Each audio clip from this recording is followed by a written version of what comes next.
ரொம்ப சந்தோஷம். இந்த பாட்காஸ்ட்டில் நீங்கள் அழைக்கிறான் மாதவன் கான்வர்சேஷன் சொல்லி பாட்காஸ்ட் பண்ணிகிட்ருக்கோம். இல்லை, நான் இன்னைக்கு நானே ஆயுதத்தை முதல்ல கையில் எடுத்துட்டேன். ஏன்னா நீங்கள் கொஞ்சம் ஒரு வெறி கொண்டு ஆரம்பிச்சிங்க. அதுலேயும் தெரிஞ்சுட்டேன் நீங்கள் என்ன ஆட்டிடியூடில் வரீங்கன்னு. இந்த எனர்ஜியும் கொண்டு வந்து ஒரே இடத்துல ஃபோக்கஸ் பண்ணி உங்களுக்கு கொடுக்குற மாதிரி அதுதான் பரம்பரை. ஏங்க அதுக்கு நிறைய அர்த்தம் இருக்குங்க. நீங்கள் பாட்டுக்கு வைல்டஸ்ட் அப்படின்னு சொல்லக்கூடாது. இறைவா உலகேஸ்ல ஒருத்தர் இருந்தால் இப்படி சுத்த முடியுமா? இல்லை சொல்லுங்க, நல்லா தான் இருக்குது, சொல்லுங்க. மக்களோட பணம் ஒரு 47 to 57 lakhs அவ்வளோதான். ஆஸ்திரேலியாவில் ஒரு தீவு இருக்குன்னு பாருங்க. 2000 கோடி சொத்து சேர்த்து விட்டார். உண்மையா? அது நானும் கேள்விப்பட்டேன். எலான் மஸ்க்கு அதே பிரெயின் தான், நமக்கு அதே பிரெயின் தான். அதை எப்படி நீங்க பயன்படுத்துறீங்கன்றதா இருக்கு. அறிவில்லையா உங்களுக்கு? கேட்டுட்டு இருக்கேன்ல, அப்பதான் சொன்னா புத்தி இல்ல. அழைக்கிறான் மாதவன்.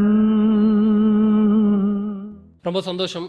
இந்த பாட்காஸ்ட்டில் நீங்கள் அழைக்கிறான் மாதவன் கான்வர்சேஷன் சொல்லி பாட்காஸ்ட் பண்ணிகிட்ருக்கோம். அதில் இன்றைக்கி உங்களை வந்து வரவேற்கிறது. அதில் முதல்ல எனக்கு ஒரு டவுட் ஆரம்பிக்கும் போது, உங்கள் பேர் மாதவனா திருமாறனா? இப்போ எனக்கே டவுட் வந்துருச்சு. இப்போ நான் உங்களை கேள்வி கேட்குறதுனால நீங்கள் இந்த கேள்வி கேட்கல. நான் இன்னைக்கு நானே ஆயுதத்தை முதல்ல கையில் எடுத்துட்டேன். ஏன்னா நீங்கள் கொஞ்சம் ஒரு வெறி கொண்டு ஆரம்பிச்சிங்க. அதுலேயும் தெரிஞ்சுட்டேன் நீங்கள் என்ன ஆட்டிடியூடில் வரீங்கன்னு. ஸோ முதல்ல உங்கள் பேர் சொல்லுங்கள். மாதவனா திருமாறனா? அழைக்கிறான் மாதவன் திருமாறன். அழைக்கிறான் மாதவன்றது மாதவன் என்னோட நேம் கிடையாது, திருமாறன் தான் என்னோட நேம். அப்புறம் ஏன் மாதவன் வச்சுங்க? இறைவனை சுட்டி காட்டுறதுனால மாதவன் வச்சிருக்கிறேன். எனக்கு ராகவேந்திரர் பிடிக்கும். ஓ, அதனால. ஆமா, அதனால அழைக்கிறான் மாதவன். நல்ல பேரா தான் இருக்கு. நல்ல பேரா இருக்கும். அப்ப மாதவன் கூப்பிடலாமா? தாராளமா கூப்பிடுங்க. நிறைய பேர் கூப்பிடணும். இல்ல, நிறைய பேர் இன்னைக்கு வரைக்கும் மாதவன் தான் நினைச்சிட்டு இருக்காங்க. மாதவன் சார்கிட்ட பேசணும் அப்படின்னாங்க. நான் ஆக்டர் மாதவன் சார் நம்பர் கொடுத்து கூப்பிட்டு சொல்லிடுறது.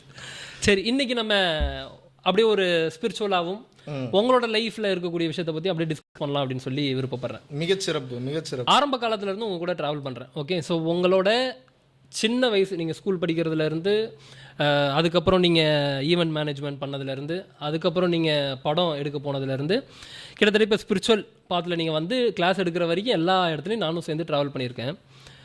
இப்போது இந்த ஜேர்னியை நீங்கள் எப்படி பார்க்குறீங்க? உங்களோட பார்வையில் எப்படி பார்க்குறீங்க? என்ன ஒரு டைமில் ஒரு இடத்துல இருந்திருக்கோம், இப்போ ஸ்பிரிச்சுவல் பாத்தில் இருக்கிறோம். இது உங்களோட பார்வையை எப்படி இருக்குது? டி ராஜேந்திரரா ஆகிறதுக்கு முன்னாடி பல குவாலிட்டிஸை ரெடி பண்ணியிருக்காங்க, தயார் பண்ணியிருக்காங்க. டி ராஜேந்திரன் அப்படின்றது பெயர் இல்லை, it's an emotion. You get my point, right? நடிப்பார், டைலாக் எழுதுவார், டைரக்ஷன் பண்ணுவார், நடிப்பு சொல்லி கொடுப்பாரு, அவரே ஸ்க்ரீன் பிளே எழுதுவார், டைரக்ஷன்லேருந்து அனைத்தும் சகலகலா வல்லவன் டி ராஜேந்தர் அவர்கள். ஸோ அதுபோல் எனக்கு வந்து கிட்டத்தட்ட எல்லா திறமைகளையும் ஒன்று சேர்த்து கொண்டு வரணுன்றதுனால இறைவன் ஆரம்பத்திலேருந்தே பலவிதமான அனுபவங்களை கொடுத்தாரு. எல்லாருக்குமே இந்த மாதிரி அனுபவங்களை கொடுத்துட்டு தான் இருக்கிறாரு. ஆனால் அதை அவங்க சரியாக நோட்டீஸ் பண்ணுறது இல்லை. ஒவ்வொரு வேலை செய்யும் போது அதில் பெஸ்ட்டாக இருக்கணுன்றது அந்த மைண்ட் செட்டோடு ட்ராவல் பண்ணதுனால எல்லாத்தையும் ஈஸியாக கொஞ்சம் கற்றுக்க முடிஞ்சுச்சு ஷார்ட் பீரியட் ஆஃப் டைமில். ஸோ கொஞ்சம் புத்திசாலி புள்ள ஆரம்பத்திலேருந்தே. அதனால் டீச்சர்ஸ் கிட்ட எப்பயுமே ஒரு நல்ல பேர் கிடைக்கும், ஹெட் மாஸ்டர் கிட்ட, ஹெட் மிஸ்ட்ரஸ் கிட்ட ஒரு நல்ல பேர் கிடைக்கும். எங்கே இருந்தாலும் எனக்கு கொஞ்சம் எப்பயுமே வந்து அந்த ஒரு விதிவிலக்கு அப்படின்றது எனக்கு எப்பயுமே கொடுப்பாங்க. மற்றவங்களுக்குலாம் ஒரு 2 நாள் லீவ் கேட்டாங்கன்னா 1 நாள் லீவ் கொடுக்குறக்கே யோசிப்பாங்கன்னா 1 வாரம் லீவ் கேட்டாலும் கொடுத்துருவாங்க. ஏன்னா இவன் அதை சரியாக பயன்படுத்துவான்னு ஆரம்பத்துலேருந்தே அப்படி பழகி வந்ததுனால. So this is my point of view. இப்படி தான் நான் பயணம் பண்ணிட்டு வந்திருக்கேன். ஸோ ஒரு குறிப்பிட்ட காலகட்டத்துக்கு அப்புறம் அது மொத்த திறமையும் எனக்கு வந்து யூடியூப் சேனலில், அதாவது இது எப்படின்னா பல இடங்கள்லேருந்து பொறுக்கி இந்த மொத்த எனர்ஜியும் கொண்டு வந்து ஒரே இடத்துல ஃபோக்கஸ் பண்ணி உங்களுக்கு கொடுக்குற மாதிரி, அதுதான் பரம்பொருள் ஃபவுண்டேஷன். ஓகே, ஆரம்ப கட்டத்தில் மகாவிஷ்ணு அப்படின்னு சொல்லி உங்களை நீங்கள் பார்த்தது, இப்படிப்பட்ட ஒரு பொசிஷனில் இருக்கணும் அப்படின்னு சொல்லி உங்களுக்கு ஏதாவது ஆசை இருந்ததா? எப்படிப்பட்ட பொசிஷனில் இருக்கணும்? நான் வந்து ஒரு ஐஏஎஸ் அதிகாரியாவோ இல்லை இந்த மாதிரி இப்போ நான் ஸ்பிரிச்சுவல் ஸ்பீக்கராகவோ எனிதிங். 10வது படிக்கும்போது என்னுடைய ஆசை என்ன அப்படின்னா நல்ல காருக்கு டிரைவர் ஆகணுன்றது. ஏன்னா அந்த பக்குவத்தில் எனக்கு கார் டிரைவர் தான் இருக்கிறதே உலகத்திலே பெரிய வேலைன்னு தோணுச்சு. 10வதுலேயே பாருங்க, கார் டிரைவர் தான் பெருசுன்னு நினச்சிட்டு இருக்கேன். அப்போ நான் எவ்வளோ பெரிய இன்னசென்ட்டு நீங்கள் பார்த்துக்குங்க. 11வது நான் படிக்க போகலை. இல்லை, அதெல்லாம் எடுக்கலான்னு வந்தேன். 11வது படிக்க போகணும்னு ஆசை, ஆனால் போகலை. அதுக்கப்புறம் நல்ல கம்பெனியில், அப்புறம் வெளியில் நல்ல மேனேஜராக இருக்கிறது தான் சிறந்ததுன்னு நினச்சேன். அப்புறம் அப்படியே ஒவ்வொன்றா வர அப்புறம் சினிமா தான் சிறந்தது, அப்புறம் நடிக்கிறதா சிறந்தது, அதுக்கப்புறம் உயர்ந்த கட்டம்னு பார்த்தா இருக்கிறதுலே ஒன்றும் இல்லாமல் இருக்கிறதா சிறந்ததுன்னு சொல்லி வாழ்க்கை அதை நோக்கி போக ஆரம்பிச்சிருச்சு. ஆக மொத்தம் இது எப்படி வந்து பார்க்கலாம் அப்படின்னு வந்து பார்த்தோம்னா, எது சிறந்ததுன்னு பார்த்து அதை அச்சீவ் பண்ணிக்கிட்டே வரேன். 14 வயதுலேருந்து ஒவ்வொன்றையும் அப்படியே அச்சீவ் பண்ணிக்கிட்டே வரேன். அப்போ ஒரு குறிப்பிட்ட காலகட்டத்துக்கு அப்புறம் இது எப்படின்னா, டேய் எங்கடா போகிற? நான் சாமி கும்பிட போகிறேங்க அப்படின்னு ஒருத்தன் சொல்கிறானா. இன்னொருத்தன் வந்து, டேய் நீ எங்கடா போகிற? நான் சாமியாக போகிறேங்க. போனவன் கொஞ்சம் நேரத்தில் கீழே வந்துட்டானா. என்னடா சாமியாக போகிறேன்ட்டு, இல்லைங்க சாமி ஆகிட்டங்க வந்துட்டேங்க. இதுதான் என் வாழ்க்கையில் நடந்ததுன்னு நான் பார்க்குறேன். எதுலனாலும் வேகம், எதாக இருந்தாலும் சோர்ஸை பார்த்துடணும். அதோட சோர்ஸ் என்ன, சோர்ஸ்னால் என்ன, அந்த மாயையை பார்க்காம அதனுடைய ஆணி வேறு என்னன்றதை பார்த்து தெரிஞ்சுக்கிறது. அது ஆரம்பத்திலிருந்தே இருந்து வந்ததுனால எல்லாத்துலேயுமே சீக்கிரமாக அது என்னன்றதை புரிஞ்சுக்க முடிஞ்சுன்னு நினைக்கிறேன். ஓகே, இப்போது சாமியை பார்த்துட்டேன்னு ஒருத்தர் இறங்கி வந்தாருன்னீங்களா, அதை நீங்கள் எப்படி மென்ஷன் பண்ணுறீங்க? போன உடனே வந்துட்டாரு அப்படின்னா எதை உணர்ந்துட்டாரா? உணர்ந்துதான் இந்த பயணத்தை தான் சொல்றேன், வேற எப்படி சொல்றது. நீ எதுக்கு போற, நான் சாமி கும்பிட போறேன். நீ எதுக்கு போற, நான் சாமியாக போறேன். ரெண்டுத்துக்குமே இங்க உனக்கு ரைட்ஸ் கொடுக்குது. இந்திய அரசியலமைப்பு சட்டம் நீ கடவுளாகிறதுக்கு உனக்கு வாய்ப்பு கொடுக்குது. நீ கடவுள், நான் தான் கடவுள்னு சொன்னாலும் இங்க ஒன்றும் தப்பு கிடையாது. ஒருபோதும் நான் என்னை கடவுள் என்று சொல்லிக் கொள்ளவில்லை. கடவுள் யார் என்பதை இந்த உடலும் இந்த மனமும் இந்த ஆன்மாவும் உணர்ந்து விட்டது என்று கூறுகிறேன். ஸோ உங்களோட பார்வையில் இறைவன் அப்படின்றத யாரை சொல்லலாம், யாரை நீங்க சொல்றீங்க? இறை இல்லாத ஒரு பொருளை காட்டுங்க. நான் இந்த உலகத்துல, இந்த பிரபஞ்சத்துல இறைவன் இல்லாத ஒரு பொருள் இருக்கா? ஒரு ஒரு ஒரு ஒரு கல்லுல இறைவன் இல்லாம பார்க்க முடியுமா? ஒரு மண்ணுல இறைவன் இல்லாம பார்க்க முடியுமா? பஞ்சபூதங்கள்ல இறைவன் இல்லாம பார்க்க முடியுமா? இறைவன்னா என்ன? இயங்குவதற்கும் இயக்குவதற்கும் அடிப்படையான ஒன்று. இது ரெண்டுமே இறைவன் தான். இயங்குறது அதுதான், இயக்குறது அதுதான். இது இல்லாத இந்த உலகத்துல எங்க பார்க்க முடியும்? எங்க இருக்குது? இறை இல்லாத ஒரு பொருளை 14 லோகங்களையும் உங்களால காட்டிட முடியுமா? இந்த உலகத்துல இறை என்று ஒன்று இல்லைன்னா அதை பற்றி பேசவும் முடியாது, அதை பற்றி நினைக்கவும் இல்லை. அதாவது இறை அப்படின்ற ஒரு பொருளை நான் எப்படி பார்க்கலாம்? ஒரு சாதாரண ஒரு மனிதனா எப்படி பார்க்கலாம்? இப்ப இறை இல்லாத காணும் பொருள் எல்லாம் காண்பவன் அறிவாளி. காணும் பொருள் எல்லாம் காண்பவன் அறிவாளி.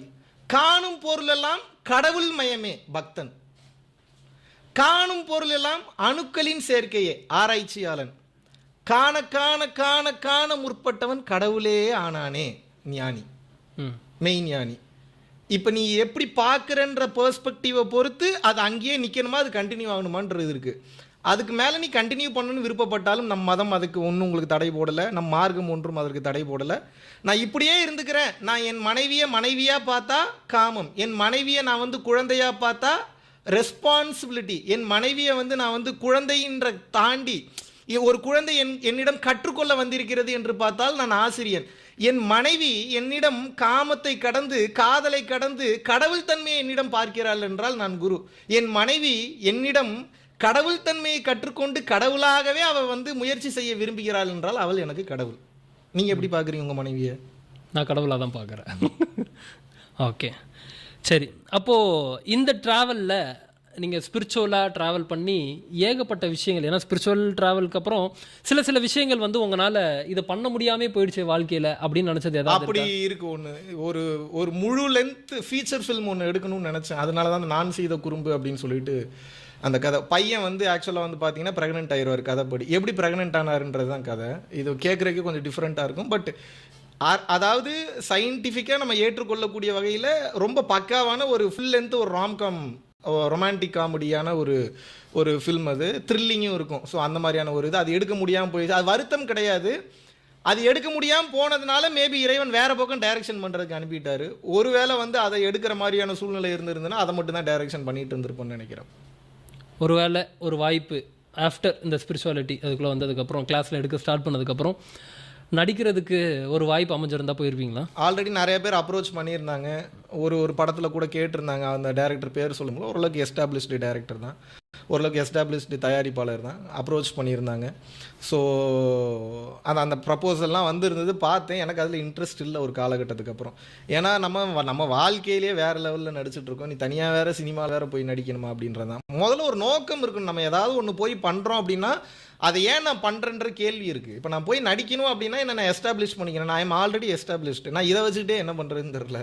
நான் புதுசாக வேறு நான் என்ன எஸ்டாப்ளிஷ் பண்ணிட்டு நான் என்ன இப்போ நாலு பின் ஏதாவது அரசியல் கட்சி எனக்கு தொடங்கணும்னு ஒரு ஆசை இருக்குது.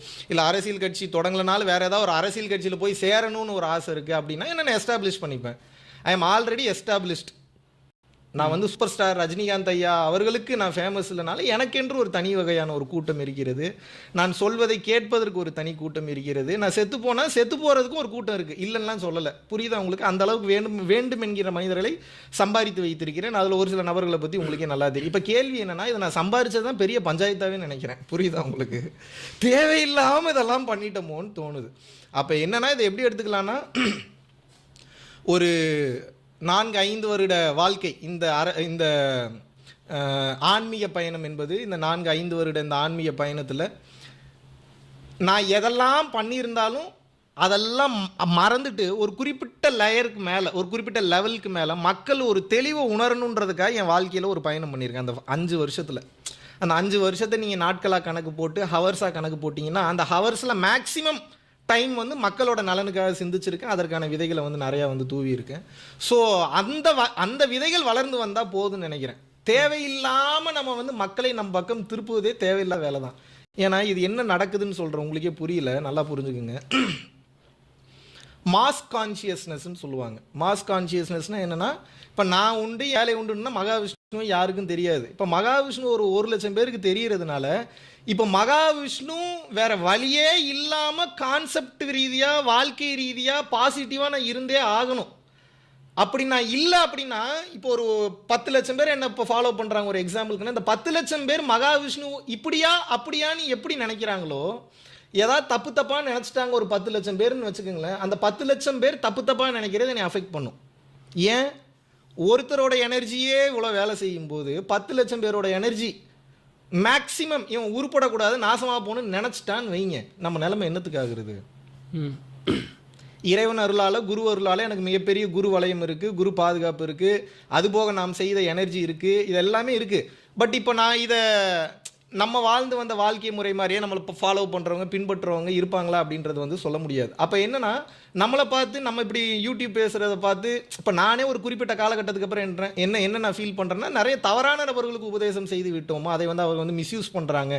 ரெண்டாவது வந்து அவங்களோட வாழ்க்கையில் வந்து அது அவர்களுக்கும் அவர்களை சார்ந்தவர்களுக்கும் பாதிப்பு வரக்கூடிய வகையில் நிறைய வந்து நடந்துக்கிறாங்கன்னு கண் எதிர்க்க பார்க்கும்போது நமக்கே இந்த மாதிரியான மாற்றங்கள் வரும்போது, ஸோ இந்த மாதிரியான தவறுகளை என்னை பார்த்து பிறர் செய்து விடக்கூடாதுன்றதுனால தான் எனது வருமானம் யூடியூப்பில் வந்தாலும் பரவாயில்ல, அந்த வருமானமே இல்லைனாலும் பரவாயில்ல, என்னை எனக்கு பார்த்து கொள்ள தெரியும், ஒரு ராங்கான எக்ஸாம்பிளாக மனிதர்களுக்கு இருந்து விடக்கூடாது என்ற காரணத்திற்காக தான் அதை நீக்கியதற்குண்டான மாபெரும் காரணமே. இப்போ இதுலேயே உங்களுக்கு நீங்கள் கேட்ட கேள்விக்கு பதில் கிடைச்சிருக்குன்னு வந்து நினைக்கிறேன். தேவையில்லாமல் கூட்டத்தை கூட்டக்கூடாது.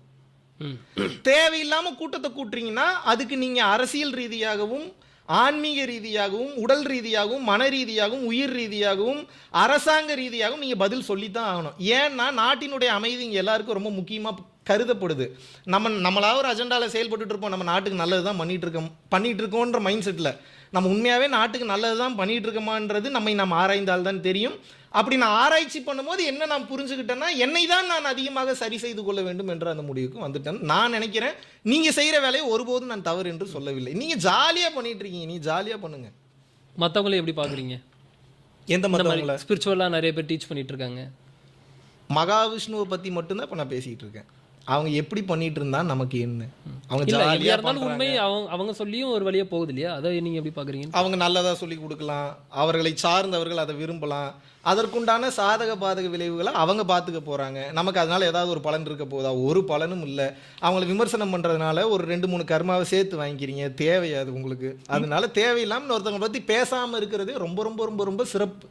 மௌனத்தை விட மிகச்சிறந்த உபதேசம் இந்த உலகத்துல எதுவும் கிடையாது. சீக்கிரம் வேலை நடக்கும். ஓகே, சரி. சினிமா அதுக்குள்ளே நம்ம ட்ராவல் பண்ணிட்டு இருந்தோம். சப்போஸ் ஸ்பிரிச்சுவலாக இன்னும் நீங்கள் ஏதாவது மக்களுக்கு சொல்லணும்னு நினைக்கிறீங்களா? நீங்கள் சொல்லிட்டு தான் இருக்கேன், வாய்ப்பு கிடைக்கும்.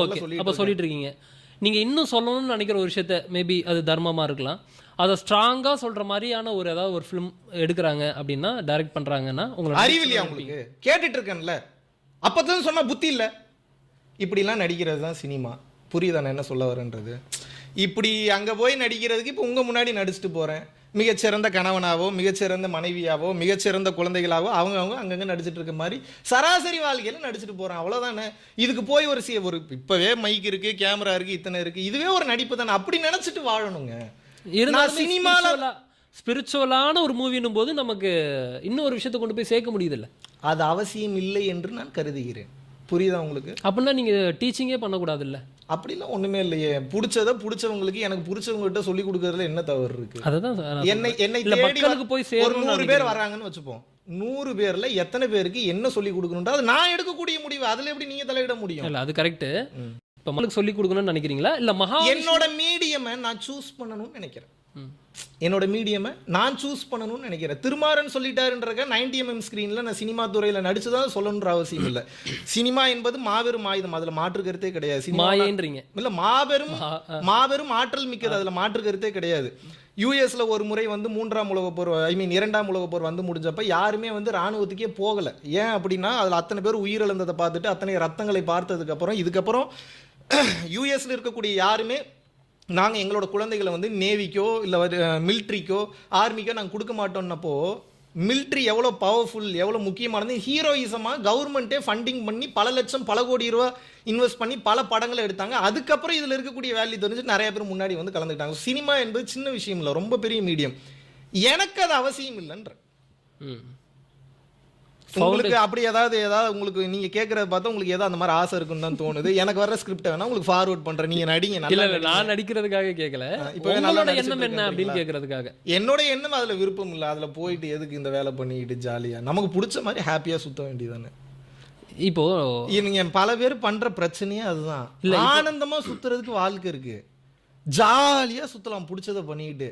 தேவையில்லாமல் கண்டதை இழுத்துக்கிட்டு நான் தான் அதுக்கு ஓனர்னு ஒரு பேர் வச்சுக்கிட்டு, நான் தான் இதெல்லாம் நிர்வாகம் பண்ணுறேன்னு ஒரு பேரை வச்சுக்கிட்டு தேவையில்லாத சிக்கலில் நம்மளாக தான் அது சிக்கும் போது தான் தெரியும். அது வரைக்கும் தெரியவே தெரியாது. அது எப்போ புரிய வரும்னா அது நம்மளே அறியாமல் ஒரு காட்டும், அப்போ தான் புரிய வரும் இது அவசியமே இல்லையே, இது எதுக்கடா இவ்வளோ தூரம் இழுத்துட்டு சுற்றிட்டு இருக்கிறோம். இந்த மாதிரியான ஒரு புரிதல் எப்போ உங்களுக்கு வந்தது, இது அவசியமே இல்லையே அப்படின்னு? ஏதாவது சினிமாவை பற்றியோ ஒரு அவேக்னிங் நடந்தது இடையில. ஒவ்வொரு ஸ்டேஜஸ் ஆஃப் அவேக்னிங் இருக்கும். அந்த மாதிரி ஒரு ஸ்பிரிச்சுவல் அவேக்னிங்கில் ஒரு முக்கியமான ஒரு ப்ராசஸ் ரீசன்ட் டைமில் வந்து நடந்தது. ஒரு 1.5 மாதம் 2 மாதத்துக்கு முன்னாடி வந்து நடந்தது. ஸோ அந்த அவேக்னிங்க்கு அப்புறம் இந்த புரிதலுக்கு அப்புறம் வந்துட்டதுனால எல்லாத்தையும் க்ளோஸ் பண்ணிட்டேன். பரம்பொருள் ஃபவுண்டேஷனை மீண்டும் எதிர்பார்க்க முடியுமா? வாய்ப்பே கிடையாது. இதுக்கப்புறம் நான் விருப்பப்பட்ட மாதிரி ப்ரைவேட் பர்சனலைஸ்டு கோர்சஸ் வேணால் ஆல்ரெடி நான் இன்ஃபார்ம் பண்ண மாதிரி பரம்பொருள் foundation.in அப்படின்ற வெப்சைட் போனீங்கன்னா அதில் பர்சனலிட்டி ப்ரைவேட் கோர்சஸ் வேணால் இருக்குமே தவிர வழக்கம் போல் டெய்லியும் காலையில் 10 மணிக்கு எந்திரிச்சு உட்காந்து வீடியோ ஆன் பண்ணி அவ்வளோ டெடிக்கேட்டடாக அவ்வளோ கஷ்டப்பட்டு நான் போடுறதுக்கு உண்டான பலன் அங்கே ஏதாவது இருந்தால் நம்ம அவ்வளோ டெடிக்கேஷனாக பண்ணலாம். என் கடமையை போதுமான அளவு செய்து விட்டேன். பரம்பொருள் யோகத்தை வெளிப்படையாக வெளியிட்டு விட்டேன். வாசி யோகம் எப்படி பண்ணுறதுன்றதை சொல்லி கொடுத்துட்டேன். எந்த ஆன்மீக சேனலுமே இது நாள் வரையில் சொல்லாத பல யோக ஞான ரகசியங்களை வெளிப்படையாக கூறிவிட்டேன். இதுக்கப்புறம் அதை கண்டினியூ பண்ணணும்னு என்ன அவசியம் இருக்குது? எதுக்கு உங்கள் ரேஸில் மறுபடியும் இழுக்கிறீங்கன்னு கேட்குறேன். நீங்கள் ரேஸில் ஓடிட்டுருக்கீங்க, நீங்கள் விளையாடிட்டு இருக்கிறது கேம்னே தெரியாமல் விளையாடிட்டு இருக்கீங்க. நான் கேம் தான் விளையாடுறேன்றதை தெரிஞ்சு இப்போ வெளியே வந்துட்டேன். இப்போ இந்த கேமுக்குள்ளே நான் பிளேயர் ஆகணும்னு நினைக்கிறேன். அதுக்கு நான் உள்ளே இருந்தேன்னா விளையாட முடியாது, நான் வெளியே இருந்தால் தான் விளையாட முடியும். நீங்கள் என்னையும் நீங்கள் வந்து இது ஒரு பிளாக் ஷீப் கூட்டம் மாதிரி நீங்கள் 10 மாடு பின்னாடி போகுது, 10 ஆடு முன்னாடி போகுதுன்னா நானும் ஏன் பின்னாடியே போகணும்? என் நோக்கி என் பக்கம் நோக்கி இவ்வளோ நாள் உலகத்தை இழுக்கணும்னு நினச்சேன். இப்போ உலகம் சரியாக தான் போயிட்டு இருக்குன்னு என் வேலையை பார்க்கணும்னு நினைக்கிறேன். புரியுதா உங்களுக்கு? இப்போ நீங்கள் ஆஃப்டர் இந்த ஸ்பிரிச்சுவலில் ட்ராவல் பண்ணதுக்கப்புறம் முதல்ல ஸ்பிரிச்சுவல்னா என்ன நினைக்கிறீங்க நீ? எனக்கு புரியலையே. ஸோ ஸ்பிரிச்சுவலை நான் இதை எப்படி பார்க்குறேன்னா தன்னை உணர்தல் அப்படின்னு சொல்லி பார்க்குறேன். சும்மா உழப்பாதீங்க. ஸ்பிரிச்சுவல் நீங்கள் என்ன பதில் எதிர்பார்க்குறீங்கன்னா அப்படி வந்துருங்க, நானா சொல்லிடுவேன்ல. நீங்க அங்கேயே நின்றுகிட்டு இருக்கிறீங்க. தன்னை உணர்தல் நான் ஸ்பிரிச்சுவல் எல்லாமே ஸ்பிரிச்சுவாலிட்டி தான் இந்த உலகத்துல. காரி துப்புறதுல இருந்து துப்புனதை துடைக்கிறதுல இருந்து அதுக்கு 8ஆம் பாவமான சனி பகவான் கனெக்ட்ல இருந்து எல்லாமே ஸ்பிரிச்சுவாலிட்டி தான். துப்புறதுக்கு சனி பகவானுக்கு கனெக்ட் பண்ணிட்டேன் பாத்தீங்களா? அஸ்ட்ராலஜியே இங்க கொண்டு வந்து இப்ப நான் கொண்டு வரல, அகத்தியர் கொண்டு வந்துட்டாரு, புலிப்பாணி கொண்டு வந்துட்டாரு. அதை மறுபடியும் எடுத்து வழிமுறைகிறேன். கேஸை என் மேல போடாதீங்க, திருவள்ளுவர் மேல போடுங்க, வேற யார் சொன்னாங்களோ அவங்க மேல போடுங்க. இப்ப நான் என்ன சொல்ல வரேன்னா வாழ்தல் தான் ஆன்மீகம்ன்ற. என்ன ஆன்மீகம்? வாழ்றது. வாழ்தல் தான் ஆன்மீகம். இன்ப துன்பங்கள் அனைத்துமே ஆன்மீகம் தான். புரிந்ததும் ஆன்மீகம் தான், புரியாததும் ஆன்மீகம் தான். 1 கிலோமீட்டர்ல சுத்தி நடக்கிறதுனா அடுத்த அரை மணி நேரம் உன் காதுல கேட்டுக்கிட்டே இருக்குன்னா உன்னோட மனநிலை நீ நினைச்சு பாரு, என்ன ஆகும்? 1 கிலோமீட்டர் சுற்றி இருக்கிறத மட்டும் உன் காதில் கேட்டுக்கிட்டே இருக்க என்ன ஆகும்? நீ நிம்மதியாக தூங்குவியா? அப்போ தெரிந்து கொள்ளாமல் இருப்பது எப்பேற்பட்ட ஆன்மீகம்? சரி, ஒரே ஒருத்தரை பற்றி மட்டும் நம்ம தெரிஞ்சுக்கிறதுக்கு இறைவன் ஒரு பவரை கொடுக்குறாரு, அது மட்டும் காதுக்கு கேட்குது. அது ரொம்ப கேவலமாக ஒன்று கேட்டுருது. ஐயோ இப்படி ஒன்று கேட்டுட்டேனேன்னு சொல்லி அதை நினச்சே சாவுறீங்க நீங்கள். அப்போ அது இவ்வளோ நாள் தெரியாமல் இருந்தது எவ்வளோ பெரிய ஆன்மீகம். அப்ப தெரிந்திருப்பதும் ஆன்மீகம் தான், தெரியாமல் இருப்பதும் ஆன்மீகம் தான். அதனால ஆன்மீகத்துல இருந்தேன் இப்ப ஆன்மீகத்துல இல்ல, இந்த வார்த்தையெல்லாம் சரி, பயன்படுத்த அப்ப குழந்தை இது புள்ள சரி, மாதிரி. இதை எப்படி நான் வந்து ஆன்மீகத்துல mention பண்ணலாம்? ஆன்மீகத்துல தான் இந்த மொத்த வாழ்க்கையுமே கட்டமைக்கப்பட்டிருக்கு. சரி, அதுல ஒவ்வொரு படிநிலைகள் இருக்கு, அதுல ஒவ்வொரு அவேக்கனிங் ப்ராக்ரஸ் இருக்கு, அதுல ஒவ்வொரு அவேக்கனிங் ஒவ்வொரு இடத்துல நடந்துகிட்டே வரும். புரியுதா உங்களுக்கு? இதை எப்படி நான் வந்து உங்களை மென்ஷன் பண்ணி அப்ப பேசுறது? இப்போ நான் அப்படின்ற ஒரு கேஷுவலா விஷயத்தை- பேசுங்க. ஆன்மீகத்துல அதான், இருக்கேன், நீங்க ஆன்மீகத்துல இருக்கேன். ஏன் நீ அது அவ்வளவு டைம் காத்தடிக்கிறீங்க? சரி, ஓகே, நான் என்ன கேக்குறேன், வாழ்றோம், After- வாழ்தல் தானே ஆன்மீகம். நீங்க ஸ்பிரிச்சுவலா டிராவல் பண்ணா இது நல்லா இருக்கா? ஆ, இது நல்லா மறுபடியும் இருக்கு. அங்கேயே வரீங்க. டிராவல் பண்ணி உங்களோட ஆன்மீக அனுபவம். இல்ல, சரி, கொஞ்ச நாளைக்கு ஆன்மீகம்னா சொல்லுங்க. மக்களுக்கு புரியும். அதாவது ஆஃப்டர் அவர் வந்து அந்த சினிமா ஃபீல்ட்ல இருந்து வந்ததுக்கு அப்புறம் அப்படின்னு புரிஞ்சுக்கிறதுக்காக. அதுக்காக. சரி, சொல்லுங்க. இதுக்கு இவ்வளோ பெரிய ஒரு பிரச்சனையை பண்ணிட்டு, ஓ அதுக்கு சொன்னீங்களா? சரி, கண்டினியூ பண்ணுங்க. சரி, இந்த நீங்க படம்லாம் விட்டுட்டு இந்த ஸ்பிரிச்சுவல் பாத்தில் டிராவல் பண்ணதுக்கு அப்புறம் நீங்க கேட்ட உங்க காதுக்கு வந்த ஒரு வைல்டஸ்ட் ரூமர் உங்களை பத்தி அப்படி? ஏங்க, அதுக்கு நிறைய அர்த்தம் இருக்குங்க. நீங்க பாட்டுக்கு வைல்டஸ்ட் அப்படின்லாம் சொல்லக்கூடாது. வைல்டஸ்ட்னா நீங்க என்ன பேராமீட்டர்ல கேக்குறீங்கன்றத முதல்ல எனக்கு கிளாரிட்டி கொடுங்க. ஒரு சுவாரஸ்யமான ரூமர் அப்படின்றது.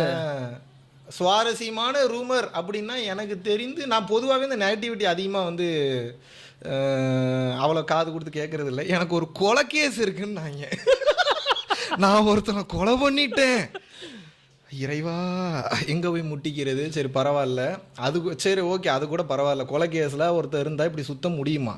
சரி, ஓகே. மேபி இன்ஃப்ளூயன்ஸ் ஏங்க போலீஸே அது வந்து இப்போ பல வருடங்களுக்கு அது எதுக்கு அந்த கதை எதுக்கு? இல்ல, சொல்லுங்க, நல்லா தான் இருக்கு, சொல்லுங்க. தெரிஞ்சு பல்ல கதை வேணுமா? சரி, நம்ம கூட கார்த்திக் முருகேசன் ஒருத்தர் இருக்கிறாரு. அவர் வந்து பாத்தீங்கன்னா எனக்கு வந்து ஒரு கூட போறக்காத ஒரு அண்ணன் மாதிரி. அதாவது அவர் வந்து நான் முதல்ல திருப்பூர் வந்திருந்தப்போ எங்க அப்பாவுக்கு ஓரளவுக்கு ஹெல்ப்ஃபுல்லா இருந்தவர். அதுக்கப்புறம் என்னோட திறமையை பார்த்து அவங்க கொஞ்சம் அந்த ப்ரௌசிங் சென்டர்லாம் வச்சிருந்தாங்க. ஸோ அந்த டைம்ல வந்து பாத்தீங்கன்னா எனக்கு அந்த நாலேஜ் வந்து நான் இன்டர்நெட் போற நாலேஜ் வர நாலேஜ் அங்க இருந்து தான் வந்தது. ஸோ எப்பயுமே எனக்கு ஒருத்தன் உதவி பண்ணாங்கன்னா அவங்களுக்கு நான் ரொம்ப நன்றி உணர்வா இருப்பேன். அவங்க வந்து பார்த்தீங்கன்னா அண்ணன் தம்பி சேர்ந்து ஒரு 6-7 பேர் சேர்ந்து வந்து பார்த்தீங்கன்னா சம்மந்தமே இல்லாமல் ஜெயராம் பாபுன்ற ஒருத்தன், அவன் எங்கேயோ இருந்தவன், அவன் எங்கேருந்து எவன் வந்தான் தெரியல. இவங்க ஆக்சுவலாக ஏமாந்துட்டாங்க. அவன் வந்து இவங்களுக்கு இருக்கக்கூடிய கான்டெக்ட்ஸில் நிறைய பணம் வசூல் பண்ணி கொடுக்க சொல்லி அவன் மொத்த பணத்தையும் எடுத்துகிட்டு அவன் எஸ்கேப் ஆகிட்டான். மாட்டிக்கிட்டது மொத்தமும் இவங்க தான். ஸோ இவங்க நிரபராதிகள்னு சொல்லி 2 கேஸ் இருந்து அதில் ஒரு கேஸில் திருப்பூர் கோர்ட்டில் நடந்த ஒரு இதில் வந்து பார்த்தீங்கன்னா இவங்க அப்பாவிகள்னு சொல்லி ஒரு செக் மோசடி கேஸ்லேருந்து 7 பேரையும் விடுதலை பண்ணியிருக்காங்க. இது சும்மா நான் சொன்னது மட்டும் இல்லை, அது ஒரு ஜட்ஜே அப்படி வந்து சொல்லி ஒரு செக் மோசடி கேஸ்லேருந்து நீங்கள் நிரபராதிகள் விடுதலை பண்ணியிருக்காங்க. இன்னும் ஒரு கேஸ் வந்து பெண்டிங்கில் இருக்குது. அது இவங்க நிரபராதிகள்ன்றதுனால இவங்க நிறைய தவறு பண்ணல அப்படின்றதுனால ஓரளவுக்காக மக்களோட பணம் ஒரு 47 to 57 lakhs அவ்வளோதான், மிஞ்சி போனால் அவ்வளோதான், எனக்கு தெரிஞ்சு அவ்வளோதான் இருக்குது. அந்த சீட்டு கம்பெனி நடத்துறதுனால அவன் மொத்த பணத்தையும் எடுத்துகிட்டு போய் அவன் சூசைட் பண்ணிட்டு செத்து போயிட்டான். இப்போ இந்த கார்த்திக் முருகேசன்றவர் வந்து வாழ்க்கையை இழந்து அவர் குடும்பத்தோட சூசைட் பண்ணிக்கக்கூடிய ஒரு சூழ்நிலைக்கு போயிட்டார். இப்போ நான் என்னோட கேள்வி என்னன்னா, என்னை அரெஸ்ட் பண்ணும்போது என்ன இந்த கேஸில் அரெஸ்ட் பண்ணியிருக்கோம், நான் சொல்கிறேன் இந்த ஸ்கூல் சம்மந்தமான கேஸில் அரெஸ்ட் பண்ணியிருக்கோம். அங்கே இருந்த ஒரு கிரைம் பிரான்ச் இன்ஸ்பெக்டர் என்னை வந்து கேட்குறாரு, சைதாப்பேட்டையில் இருந்தவர். அவர் நல்ல மனிதர் தான், அவர் நம்ம தவறு சொல்லக்கூடாது. ஏப்பா உனக்கு தான் கிரிமினல்னு தெரியுது, ஏன்பா கூட வச்சுருக்கேன்னு வந்து கேட்டார். நான் கேட்டேன் அவர்கிட்ட திருப்பியும், ஐயா ஒருத்தன் வாழ்கிறதுக்கே வழி இல்லாமல் சாக போகிற சுச்சுவேஷனில் போகிறான், அவனை நீ வந்து கெட்டவன் சொல்லி அவனை நான் வந்து வாழ்க்கையை விட்டு விலக்கி அவனை இன்னும் நான் வந்து ஹர்ட் பண்ணணுமா, இல்லை உனக்கு நான் வாழ்க்கை தரேன்டா வாடான்னு சொல்லி நான் நடத்துகிற கம்பெனியில் ஒரு வேலை கொடுக்கணுமா? He is a MBA graduate, நல்லா படிச்சிருக்கிறாரு, நல்ல மனிதர். ஒருத்தன் என்னதான் வந்து பார்த்தீங்கன்னா சூழ்நிலைகள் சுற்றமும் சூழமும் தப்புன்னு சொன்னால் ஒருத்தனோட மனசாட்சிக்கு தெரியாதா ஒருத்தன் குற்றம் செஞ்சுருக்கானா இல்லையான்றது? அவங்க குழந்தை நம்ம கண்ணுக்கு தெரியலையா, அவங்களோட மனைவி கண்ணுக்கு தெரியலையா? அப்போ அப்படிப்பட்ட உதவி செய்த ஒருத்தன் என் கம்பெனியில் வேலைக்கு இருக்கட்டும்னு சொல்லி ஒரு CEO பொசிஷன் கொடுத்து உட்கார வச்சிருந்த பரம்பொருள் ஃபவுண்டேஷன், இதில் என்ன தப்பு இருக்கு? இப்போ கார்த்திக் உடனே இவங்களுக்கு இதுதான் லூப் கிடைச்சிருச்சுன்னு சொல்லிட்டு கார்த்திக் முருகேசன் மகாவிஷ்ணு இவனுங்கெல்லாம் சேர்த்து சீட்டு கம்பெனி சீட்டு கம்பெனி எப்போ நடத்துறது? ஆக்சுவலி 16-17 வயசுல நான் மைனர் ஆகிற டைம்ல நான் சீட்டு கம்பெனி நடத்தினேன். இல்ல, அந்த நியூஸ் நானும் பார்த்தேன். ஆனா சரி, அதை விடுங்க, அது ஒரு காமெடி. இல்ல ஈவன் எனக்குமே அது நம்புற மாதிரி தான் பேசியிருந்தாங்க. இப்போ எனக்கு அந்த அதுதானே பியூட்டியே. இப்போ நான் அதை எப்படி நான் திரிக்கிறேன்றது தானே விஷயமா இருக்கு. அதை கூட விடுங்க சார், போய் தொலை. ஆஸ்திரேலியாவில் ஒரு தீவு இருக்குன்னு நானுங்க பாருங்க. இறைவா, என் வாழ்க்கையிலேயே சரி நான் இப்போ என்னன்னா அந்த குற்றச்சாட்டை நான் ஏற்றுக்கிறேன். அந்த பத்திரம் மட்டும் எங்கே இருக்குன்னு சொல்லுங்க. அந்த தீவு இருக்கு. நான் என்ன சொல்லிட்டேன், நடக்காததை நடந்துருச்சுன்னு சொல்லிட்டேன். அந்த பத்திரம் எங்க இருக்கு சொல்றேன், அதையாவது வந்து ஏத்துக்கிறேன்னா இன்னைக்கு அதுக்கு வந்து மக்கள் வந்து ஏற்றுக்க மாட்டாங்க. அப்புறம் இன்னொன்னு சொன்னாங்களே, இன்னொன்னு வேற லெவல்ல 2000 கோடி சொத்து சேர்த்து விட்டாரு. உண்மையாது, நானும் கேள்விப்பட்டேன். 2000 கோடி ஒருத்தன் சொத்து சேர்த்துருந்தானா அவன் எப்படி வாழ்வான் தெரியுமா உங்களுக்கு? 2000 கோடி ஒருத்தன் அக்கௌண்ட்ல இருக்குன்னா அவன் வாயில இருந்து என்ன மாதிரியான வேர்ட்ஸ்லாம் வரும் தெரியுமா? எவ்வளோ அது லாவிஷா, என்ன மாதிரி ஆட்டிடியூட்ல. எங்க 2000 கோடி ஒருத்தன் வச்சிருக்கானா அதை மறைச்சு வைக்கிறதுக்கே அவன் செம பிஸியா ஓடிட்டு இருக்கணுங்க. நீங்க என்னங்க பேசிட்டு இருக்கிறீங்க? 2000 கோடி எங்க எத்தனை சரி, நான் இப்போ மொத்தமாக 2000 கோடி ஒயிட் மணியாக நான் பேங்க்ல வச்சிருந்தேன்னா அந்த நாட்டுக்காரங்க எதுவும் கேட்க மாட்டாங்களா? இவ்வளோ காசுக்கு அப்போ டேக்ஸ் கட்டுன்னு சொல்ல மாட்டாங்களா? எந்த நாட்டில் அக்கௌண்ட் வச்சிருந்தாலும் அந்த நாட்டில் இருக்கக்கூடிய கவர்மெண்ட்டுக்கு தெரியுமா தெரியாத ஒருத்தர் 2000 கோடி ரூபா வச்சிருக்கானா? நீங்கள் 25 கோடி ரூபா அக்கௌண்ட்டில் வச்சிருந்தீங்கன்னாவே 1008 கேள்வி கேட்பாங்க. நீங்கள் 100 கோடி ரூபாய்க்கு மேலே நீங்கள் பிஸ்னஸ் பண்ணுறீங்கன்னா உங்களுக்கு ஆடிட்டிங் பண்ணக்கூடிய ஆடிட்டரே வேறு. நீங்கள் நார்மல் ஆடிட்டர் வச்சலாம் ஆடிட்டர் முதல்ல உலக நடப்பை பற்றி தெரிஞ்சுக்குங்க பாஸ். அப்புறம் வந்து கேளுங்க. 2000 கோடி வச்சுருக்கானா அவனோட ஆட்டிடியூடே வேறு மாதிரி இருக்கும். 2000 கோடி இப்போ நான் என்ன கேட்குறேன்னா, நான் இன்னொன்னையும் இந்த இடத்துல பதிவு பண்ண விருப்பப்படுறேன். 2000 கோடி சம்பாதிக்க முடியாத அளவுக்கு அவ்வளோ லூஸ் எல்லாம் கிடையாது. நான் என்னால் முடியும். 2000 கோடி இல்லை, 20,000 கோடி 2 லட்சம் கோடி கூட சம்பாதிக்க முடியும். எல்லாமே பிரெயின் தானே. எலான் மஸ்க்கு அதே பிரெயின் தான், நமக்கு அதே பிரெயின் தான். அதை எப்படி நீங்கள் பயன்படுத்துறீங்கன்றதா இருக்கு. இப்போ எனக்கு அது அவசியமானு யோசிக்கிறேன். புரியுதா? என்னால் முடியாதுன்னு சொல்ல. முன்னாடி என்னென்ன பயன்படுத்திருப்பீங்களோன்ற ஒரு கேள்வி வருது. என்னது 2000 கோடி வேற ஏதாவது இல்ல ஒருவேளை அப்பப்போ அப்ராட் போயிட்டு வர்றது வந்து இதை பதுக்குறதுக்கு தானோன்ற ஒரு கேள்வி மக்களிடையே இருக்கு. எவ்வளோப்பா பதுக்கிடுவேன்? இப்போ எவ்வளோ தூரம் பதுக்கிடுவேன்? இப்போ 2000 கோடி இப்போ மொத்தத்தையும் பதுக்கி வச்சிருக்கேன்னா இப்போ எந்தெந்த நாட்டில் என் கூட நீ ஆல்மோஸ்ட் எல்லா நாடும் வந்திருக்கிற இல்லைன்னு சொல்லுவியா? இப்போ நான் உன் மேல நான் கேஸ் இல்ல. 2000 கோடி நான் சேர்த்து வைத்ததில் 500 கோடி இவன் பேரில் தான் நான் எழுதினேன். இவன் இப்போதே எனக்கு அந்த 500 கோடி ரூபாய் நான் கதை கிரியேட் பண்ண இந்த ஸ்கிரிப்ட் எப்படி இருக்குன்னு பாரு. ஒரு முறை என் கூட மலேசியா வந்திருக்கேன். ஒரு முறை இல்லை, உனக்கு மேற்பட்ட முறை வந்திருக்கிறேன். சிங்கப்பூர் ஒரு முறை வந்திருக்கேன். துபாய் ஒரு முறை வந்திருக்கேன். வந்திருக்கியா வரலையா? வந்திருக்கேன். சரி, வேற என்ன? துபாய் வரல, உங்க கூட துபாய் வரல. என் கூட துபாய் வரல. சரி, வேற எந்தெந்த நாடு வந்திருக்கீங்க? கம்போடியா வந்திருக்கீங்க. அப்புறம் தாய்லாந்து போயிருக்கோம். அப்புறம் அவ்வளோதான். தாய்லாந்து மட்டும் அழுத்தம் திருத்தமா சொல்லுவீங்க நீங்க. இப்போ என்னோட கேள்வி என்னன்னா, தாய்லாந்துல ரொம்ப பெரிய மாஃபியாக்கள் அதிகமாக இருக்கக்கூடிய நாடு. இப்போ ஏன் உங்க பேர்லயே ஒரு இதை இப்படி எழுத முடியாதுன்னு கேட்குறேன். இத்தனை முறை திருமாறன் மகாவிஷ்ணுவுடன் வெளிநாடு வந்து வந்து வந்து வந்து போயிருக்கிறார். இவர் எத்தனை 1000 கோடி ரூபாய் பதுக்கியிருப்பார். என்ன 1000 கோடி 2000 கோடி அவ்வளோ ஈஸியாக போச்சு உங்களுக்கு? ஒரு 2000 ரூபா நம்ம வந்து ஒரு ஆன்லைன் ஃபீஸ்க்கு வாங்குறதுக்குள்ள நமக்கு நாக்கு தள்ளுது, காதலெல்லாம் புகை வருது. ஒரு 1000 ரூபா 1500 ரூபா ஃபீஸ் வாங்குறதுக்கு 1008 பதில் சொல்ல வேண்டியதாக இருக்குது. அதுக்கு 18% ஜிஎஸ்டி கட்ட வேண்டியதாக இருக்குது, 30% இன்கம் டேக்ஸ் கட்ட வேண்டியதாக இருக்குது. இதில் 2000 கோடி வேற ஏதாவது சொல்லிட போகிறேன். வேற ஏதாவது கேளுங்க. இல்லை, அன்னைக்கு உங்க கூட டிராவல் பண்ணி வந்த அப்ராடி இன்னைக்கு இவ்வளோ பெரிய பிரச்சனையாகும் நான் நினச்சிப்பேன். இப்போ புரியுதா உங்களுக்கு? அதாவது ஒரு விஷயத்தை ஊதி பெருசாக்குறதுக்கு ஒரு சுவாரஸ்யமான இன்சிடென்ட் தேவை. இப்போ மகாவிஷ்ணு ஏன் பெருசானாரு நானே சொல்லட்டுமா? பார்க்க கொஞ்சம் லுக்காக நல்லா இருக்கிறாரு, ஓகே. பேசுறது கொஞ்சம் கட் அண்ட் ரைட்டாக ஸ்ட்ரைட் ஃபார்வர்டாக பேசுகிறாரு.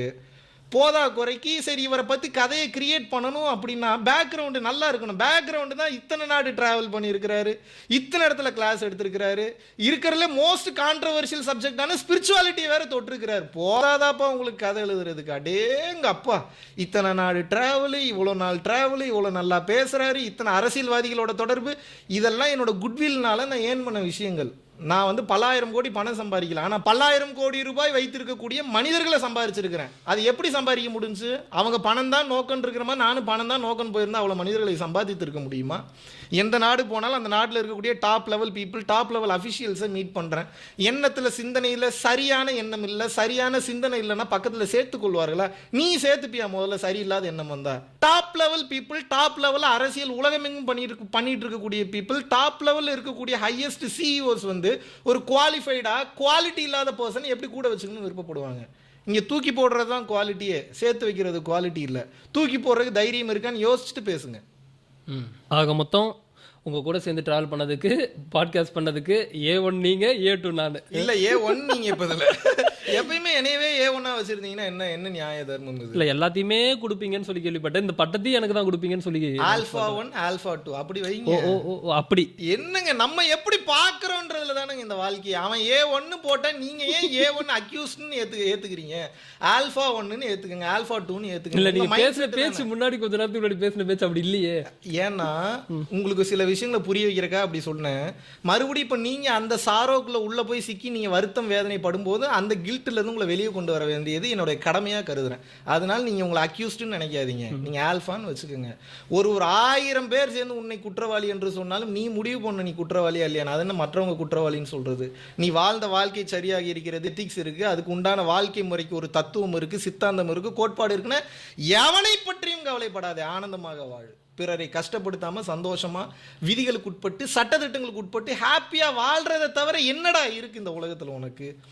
உலகம் பிறந்தது உனக்காக, ஓடும் நதிகளும் உனக்காக, பறவை பறப்பதும் உனக்காக, அன்னை மடியை விரித்தால் உனக்காக, எல்லாம் உனக்காக தான். சட்டத்திட்டங்களுக்கு உட்பட்டு ஆனந்தமா அனுபவி, அவ்வளவுதானே. இந்த வாழ்க்கையே அப்போ மாயைன்ற ஒரு விஷயத்துல இருந்து நீங்க மாயையே அனுபவிக்கிறதுக்கு தானப்பா. மாயைனா என்ன? இல்யூஷன் மேட்ரிக்ஸ்ன்றீங்க.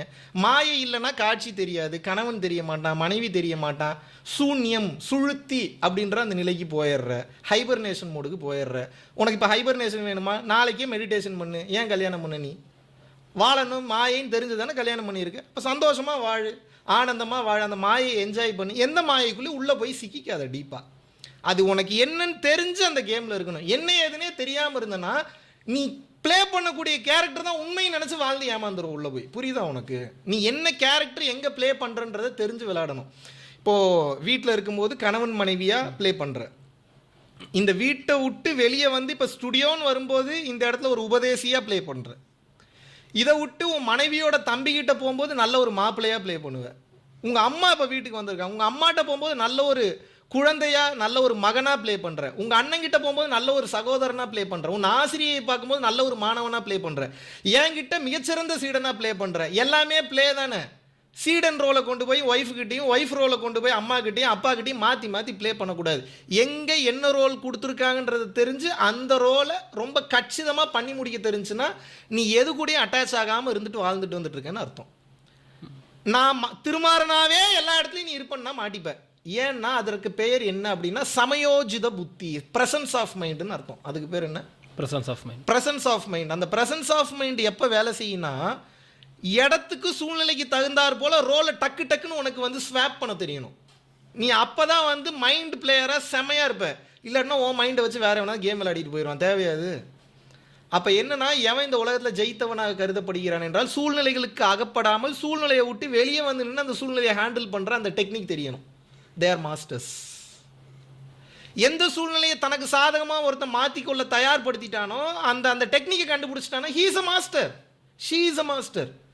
நான் வந்து இப்போ என் வீட்டில் நான் வந்து இப்போ நல்ல கணவனாக இருக்கேன்னா அந்த கணவனாகவே உங்கள் வாழ்க்கையை மொத்தத்தையும் போய் நீ அணுகிறீங்க. வீட்டுக்கு போனாலும் அப்படி தான், ரோட்டுக்கு வந்தாலும் அப்படி தான், டீ கடையிலையும் அப்படி தான், கணவனாகவே வாழ்ந்துட்டு இருக்கீங்க. ஏன்டா நீ டீ கடைக்கு வந்துட்டேன்னா டீ கடையில் நீ ஒரு கஸ்டமர், அதை என்ஜாய் பண்ணு.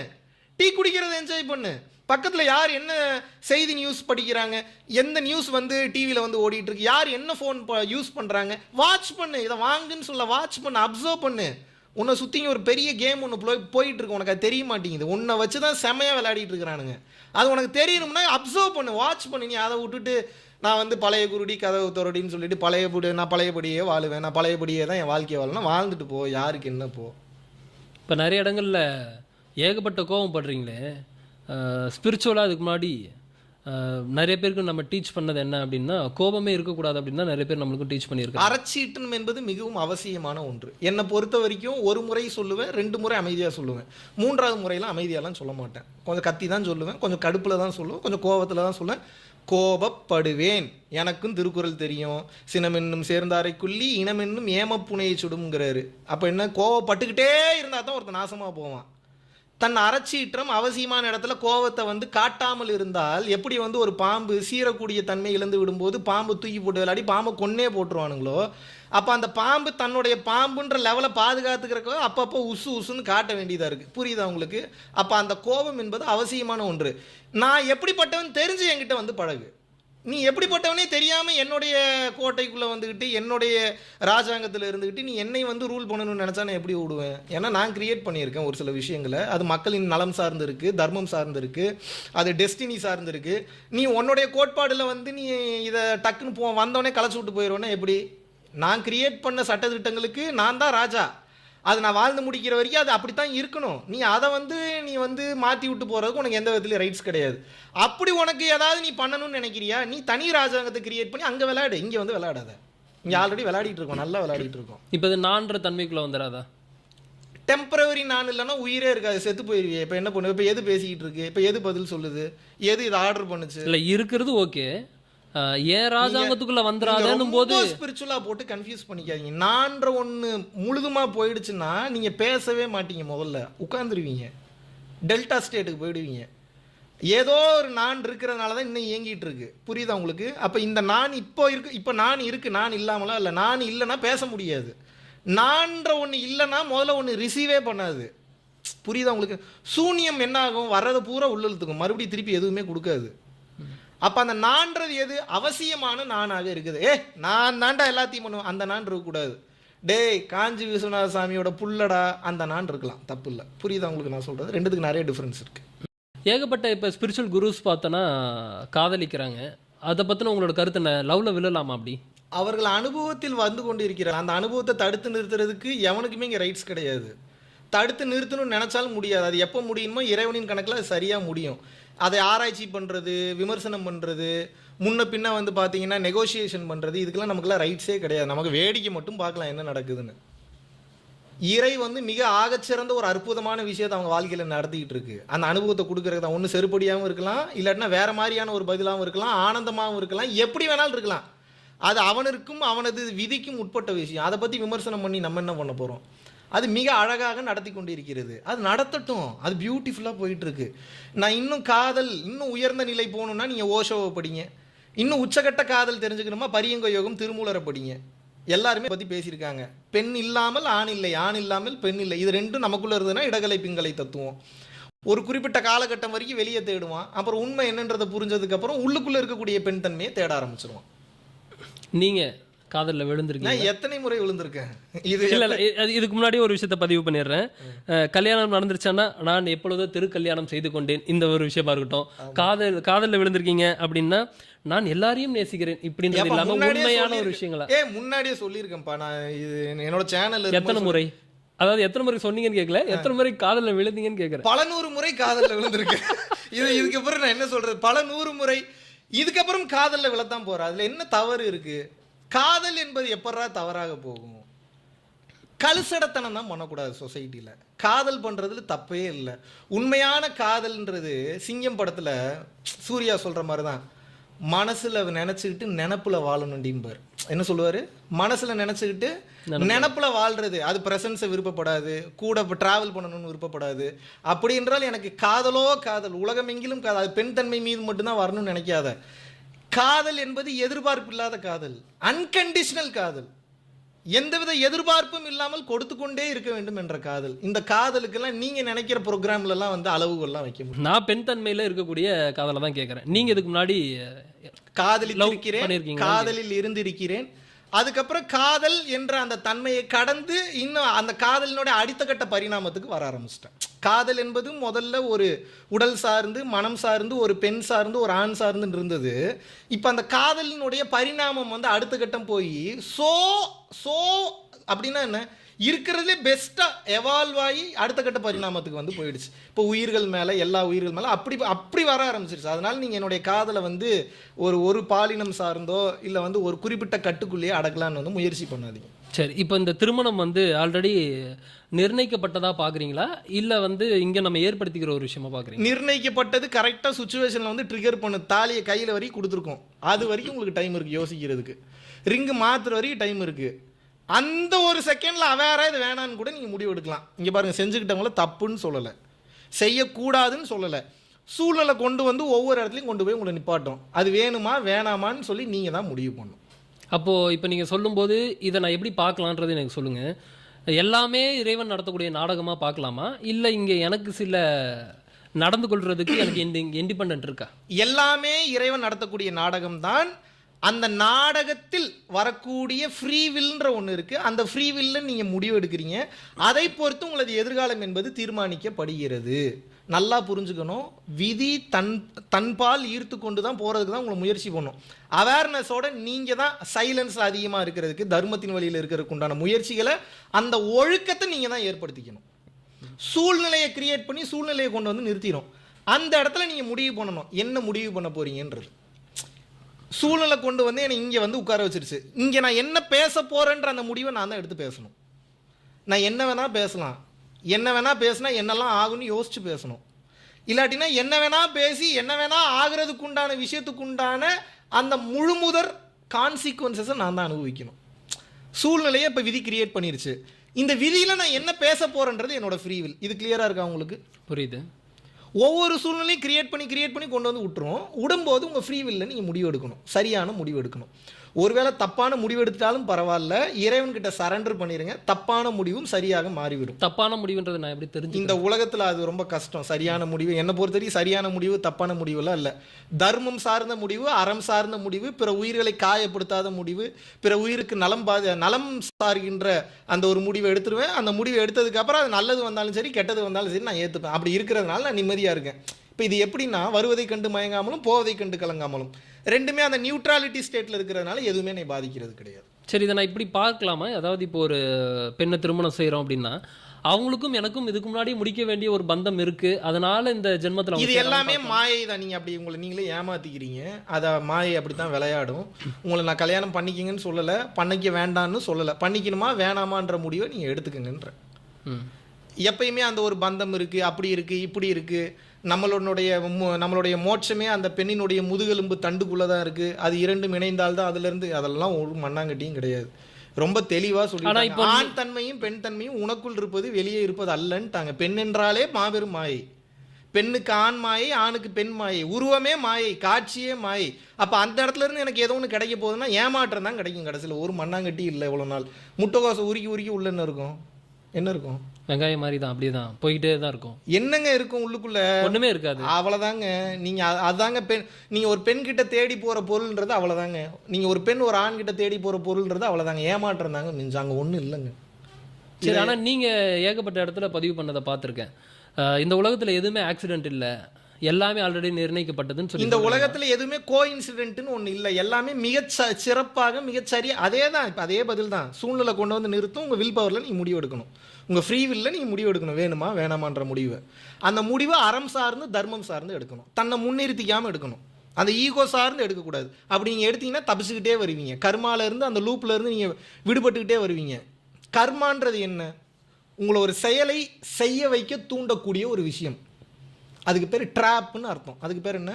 ட்ராப். அது எந்த மூலியமாக வரும்னே உங்களுக்கு தெரியாது. உங்களை இந்த உலகத்தில் இயங்க வைக்கிறதுக்கு எதெல்லாம் வருதோ அது எல்லாமே ட்ராப். எழுதி வச்சுக்கோங்க. ஏனென்றால் இந்த உலகத்தில் இயங்குவதற்கு ஒன்று இல்லை. அப்படி ஒரு வேலை வெட்டி இல்லாமல் சும்மா உட்கார முடியலன்னா உனக்காக இயங்காமல் பிறருக்காகத்தான் இயங்க வேண்டும். இதுக்கு பேர் கர்ம யோகம். இது வந்து நம்ம இந்து மதத்தில் நம்ம பிஜேபிக்காரங்க ரொம்ப அழகாக யூஸ் பண்ணுவாங்க. காரியகர்த்தான்னு சொல்லுவாங்க. நீங்கள் என்ன தான் பிஜேபி கட்சியை வெறுத்தால், நான் பிஜேபி கட்சி சார்ந்தவன் கிடையாது, பட் அவங்க யூஸ் பண்ணக்கூடிய வேர்ட்ஸு, தர்மம் சார்ந்த விஷயங்கள், அந்த காரியகர்த்தான்ற விஷயம், கர்மயோகம், தொண்டும் துறவும், இதெல்லாம் நீங்கள் கவனித்து பாருங்களேன். அந்த ஹியூமனிட்டி அடுத்த கட்டம் கொண்டு போகிறதுக்குண்டான அந்த தர்மம் சார்ந்த விஷயங்கள் எல்லாத்தையுமே வச்சுருப்பாங்க.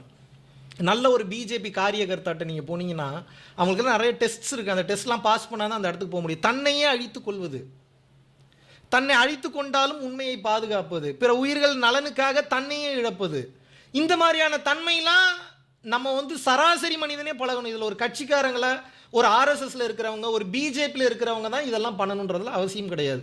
ஒவ்வொருத்தரும் ஒரு மிகச்சிறந்த காரியகர்த்தாவாக இருக்க வேண்டும். காரியகர்த்தான என்ன? என் காரியம் மட்டும் நடக்கணும், அதுவா காரியகர்த்தா? அப்படி இல்லை. என் காரியம் நிகழவில்லை என்றாலும் பரவாயில்லை, இந்த நாடு நல்லா இருக்கணும், இந்த நாட்டு மக்கள் நல்லா இருக்கணும், அதுக்கு ஒரு தர்மம் இருக்குது, அதுக்கு ஒரு அறம் இருக்குது, அந்த வழியில் செல்ல வேண்டும் என்று இந்த கர்ம யோகியாக வாழ வேண்டும். இல்லை நீங்கள் கர்மயோகியாக வாழலனாலும் பரவாயில்ல, இல்லறத்தில் இருக்கீங்களா, துறவிகளுக்கு உணவளிப்பது, துறவரம் சார்ந்தவர்களுக்கு ஹெல்ப் பண்ணுறது, உங்களுடைய வருமானத்தில் தசபாகம், தஸ்னா 10ன்னு அர்த்தம், 10% எடுத்து இந்த சொசைட்டிக்காக நீங்கள் செலவு பண்ணியே ஆகணும். யார் இன்னைக்கு அப்படி பண்ணுறா? பண்ணுறது இல்லை. பண்ணாதான் அந்த குடும்பம் நல்லாயிருக்கும். இல்லைன்னா எப்படி நல்லாயிருக்கும்? ஏன் ஏன் அதை பண்ணணுன்றனா ரொம்ப சிம்பிளா இது. இந்த உலகத்துக்கிட்ட இருந்து நிறைய வாங்குறது எப்பயுமே பாவம் தான். எவ்வளோ கொடுத்தன்ற ஒரு கேள்வி இருக்குல்ல. இந்த மொத்த பிரபஞ்சமும் கொடுத்துட்டு தான் இருக்கு. அப்போ மனிதன் மட்டும் கொடுக்காம எடுத்துக்கிட்டே இருக்கானா, அப்போ இந்த பிரபஞ்சத்திற்கு எதிராகத்தானே செயல்படுகிறான்னு அர்த்தம். அப்போ அதைத்தான் கொடுங்கன்றேன். நீங்கள் அதை கொடுத்தீங்கன்னா இயற்கையோடு ஒத்திசைவில் இருப்பீங்க, இல்லாட்டினா மாட்டிப்பீங்க. இந்த பரம்பொருள் ஃபவுண்டேஷன் மகாவிஷ்ணுவால் இயங்கணுமா இல்லை மகாவிஷ்ணு இல்லைனாலும் இயங்கணும்னு சொல்லி ஆரம்பிச்சிங்களா? மகாவிஷ்ணு இல்லைனாலும் இயங்கணும் என்று ஆரம்பித்தேன். இப்போ மகாவிஷ்ணு இல்லைனாலும் பரம்பொருள் ஃபவுண்டேஷன்றது நீங்கள் என்ன நினச்சிக்கிறீங்கன்னா, திருப்பூரில் குளத்துப்பாளையத்தில் இருக்கக்கூடிய ஒரு 1/2 ஏக்கரில் இருக்கக்கூடிய ஒரு ஆசிரமம் நினச்சிக்கிறீங்க, வாடகை பில்டிங்னு நினச்சிக்கிறீங்க. அதெல்லாம் பரம்பொருள் ஃபவுண்டேஷன். இவ்வளவு நாள் நான் விர்ச்சுவலி நான் கொடுத்த உபதேசங்கள் பரம்பொருள் ஃபவுண்டேஷன் ஒவ்வொருத்தரோட இதயத்தில் இருக்குது, ஒவ்வொருத்தருடைய மனதில் இருக்குது, ஒவ்வொருத்தருடைய ஆன்மாவில் இருக்குது. இந்த பரம்பொருள் ஃபவுண்டேஷன் இயங்கலைன்னு நினச்சிங்கன்னா அது உங்கள் முட்டாள்தனம். இந்த பரம்பொருள் ஃபவுண்டேஷன்ன்றது இன்று வரைக்கும் என்றுமே நான் விதைத்த உள்ளங்களில் ஒருபோதும் தன் வேலையை தொடர்ந்து இடைவிடாமல் செய்யும் என்பது என் தாழ்மையான கருத்து. So foundation is still working in more souls, in more minds. You get my point right? Okay. அப்போது ஏன் இப்போ பல பேருக்கு கேள்வி என்னென்னா, இயங்கிறது இயங்கிட்டு இருக்க வேண்டியதானே? மகாவிஷ்ணுவால் ஒரு விஷயம் கிரியேட் பண்ணியிருக்கு, மகாவிஷ்ணு இல்லைனாலும் இயங்க தான் போகுது. நான் என்ன சொல்ல, நான் முடிச்சிடுறேன். இல்லை நான் முடிச்சிடுறேன், இல்லாட்டினா நீங்கள் தப்பாக தான் முடிப்பீங்க. அதனால தான் நான் முடிச்சிடுறேன். சரியா? விருப்பப்பட்டேன், ஆரம்பித்தேன், விருப்பப்பட்ட க்ளோஸ் பண்ணிட்டேன், அவ்வளோதான். ஆரம்பிச்சது. ஆனால் இங்கே ஒரு விஷயத்தை நீங்கள் தடுக்கிற மாதிரி இல்லையா? இப்போ எப்படின்னா, ஃபவுண்டேஷன் ஒன்று கிரியேட் பண்ணிட்டீங்க, மகாவிஷ்ணு இல்லைனாலும் இயங்க தான் போகுது. அப்போ ஒரு விஷயம் இங்கே நல்லா மக்களுக்கு போய் சேர்ந்து, மகாவிஷ்ணுவோடைய நோக்கம் என்ன? ஆரம்பிக்கும் போது வயிற்று பசியை நீக்கி பின்பு ஞான பசியை போக்கும். இன்று வரைக்கும் டெய்லி அன்னதானம் போயிட்டு தான் இருக்குது, தெரியுமா உங்களுக்கு? அது என்னால் முடிஞ்ச அளவுக்கு அன்னதானம் வந்து நான் பண்ணிட்டு இருக்கேன். ஓகே, அடுத்து என்ன? ஞான பசியை போக்குவோம்.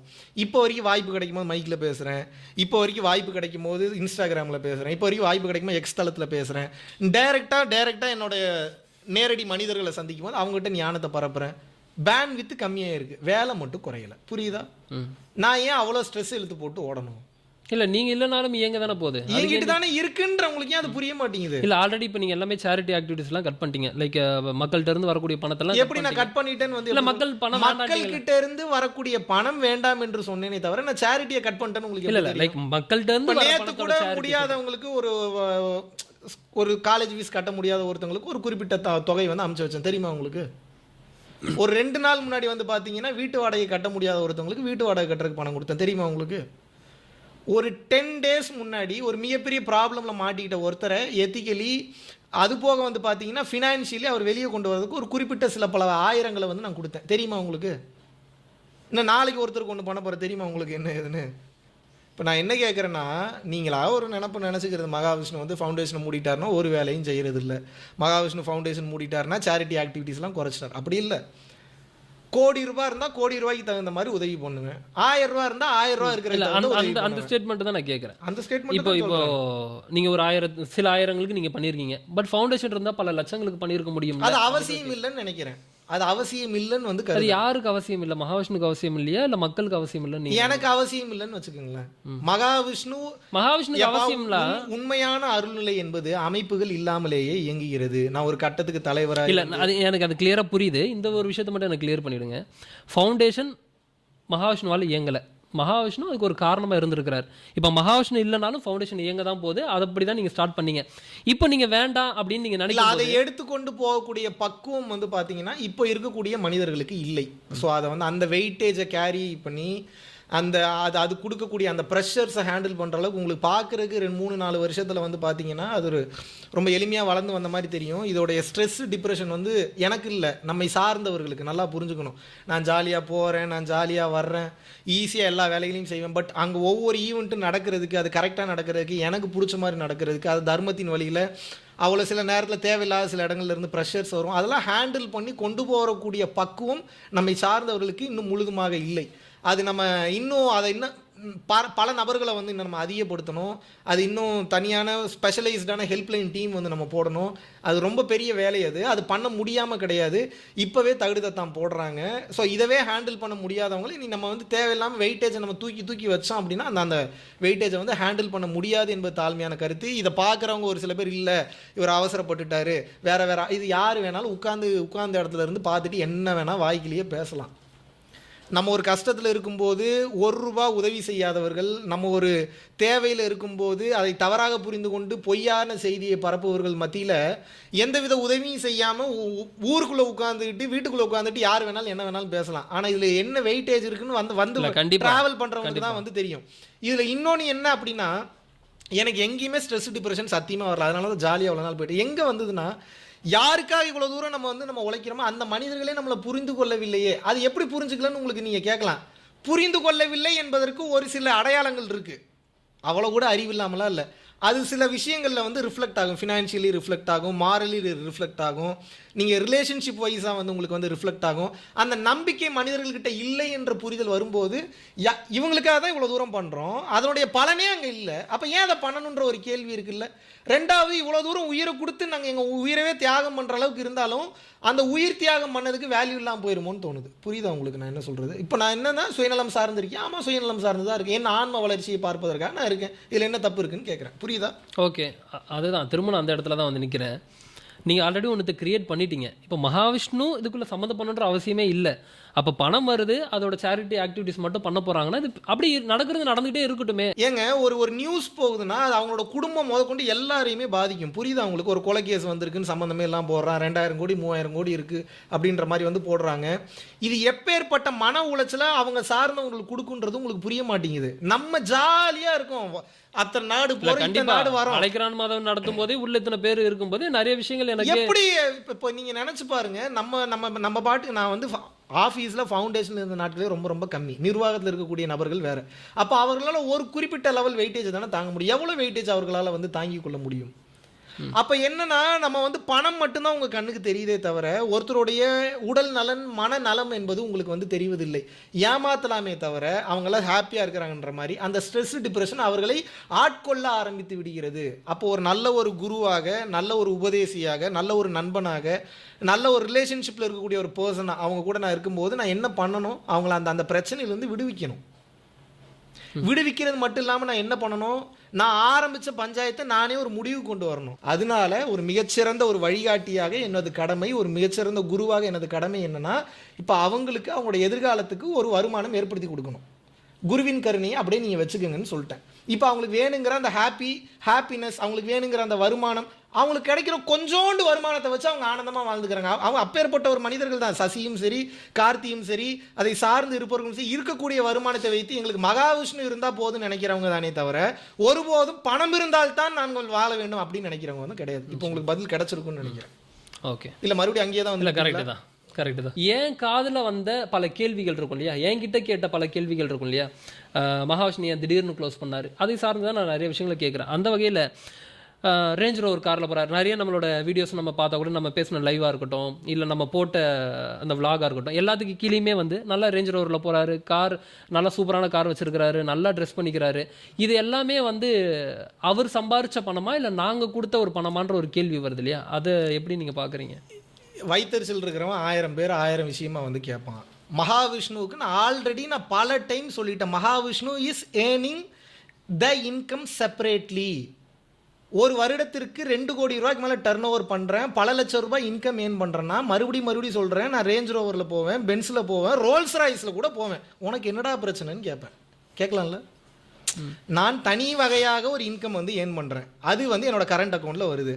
ட்ரஸ்ட் அக்கௌண்ட்டுன்றது டொனேஷனாக வந்து வருது. இப்போ என்னுடைய கேள்வி என்னென்னா, நான் சொந்தமாக சம்பாதித்த இந்த பணத்தை வைத்து நான் எதுல வேணாலும் போவேன், உனக்கு ஏன் வலி? இல்லை, அவங்க சொந்தமான பணம்னு அவங்க ஃபீல் பண்ணாங்கன்னா அந்த கேள்வி கேட்க மாட்டாங்க. நீ 1000 ஃபீல் பண்ணிட்டு போயதுக்குலாம் நான் ஏன் உட்காந்து பதில் சொல்லி? ஏன்னா அவங்க ஒரு பப்ளிக்கா இருக்கும்போது நான் ஏன் பதில் சொல்லணும்னு கேட்குறேன். இல்லை, ஏன்னா நம்ம பப்ளிக்கா இருக்கும்போது அந்த பப்ளிக், அதனால தான் ஃபவுண்டேஷனே க்ளோஸ் பண்ணிட்டேன். புரியுதா?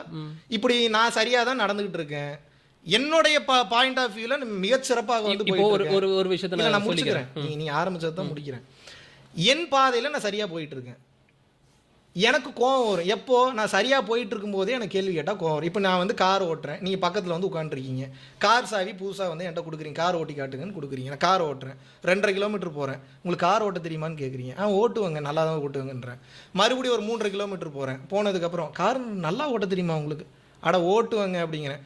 மறுபடியும் கொஞ்சம் தூரம் போயிட்டு இருக்கும்போது கார் நல்லா ஓட்டுவீங்களா அப்படின்னா, நான் எதுக்கு இந்த கார் ஓட்டணும்னு கேட்குறேன்.